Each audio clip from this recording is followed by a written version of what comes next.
এই কি হলো, আমার জুসে আগুন লেগে গেছে। আচ্ছা আজ যাবো বিয়ে বাড়িতে, চলো আগে মুখে মাঞ্জা কষে নিই। চলো বিয়ে বাড়ি, আমরা চলে এসেছি বড় লোকের বিয়ে বাড়িতে। তো দেখো কি সুন্দর বাড়িটা ডেকোরেশন করা হয়েছে, আর ভেতরের লুকটাও খুব সুন্দর ছিল, খুব সুন্দর করে সাজানো হয়েছে।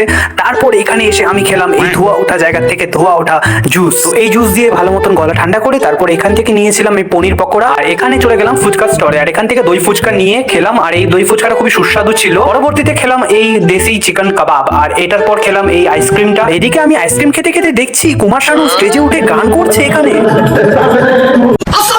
ভাই সত্যি এটা বড় লোকের বিয়ে, নাহলে কুমার শানু এখানে এসে গান করবে কেন? তারপরে আমি এখান থেকে খেলাম জিলিপি, আর চলে আসলাম মেন খাওয়ার জায়গায়, আর এখান থেকে নিজে নিজে নিয়ে নিচ্ছিলাম খাবারগুলো। পর এখান থেকে স্যালাড নিয়ে আমি চলে আসলাম কাউন্টারে, আর এখান থেকে দেখো সুন্দর একটা রাধা বল্লভী আর একটা বিশাল বড় আলু দিয়েছিল। তো আলুটা ফাটিয়ে দেখি কি সুন্দর তার মধ্যে মশলা রয়েছে, আর এটা খেতে খুবই সুস্বাদু ছিল। তারপরে নিয়েছিলাম পোলাও, দই কাতলা, আর এখানে দিয়েছিল চিংড়ি, আর শেষে আমি নিয়েছিলাম মটনের নাল্লি পিস, আর সবার শেষে খেয়েছিলাম এই মিষ্টি পান্টি। তো কেমন লাগলো কমেন্ট করো।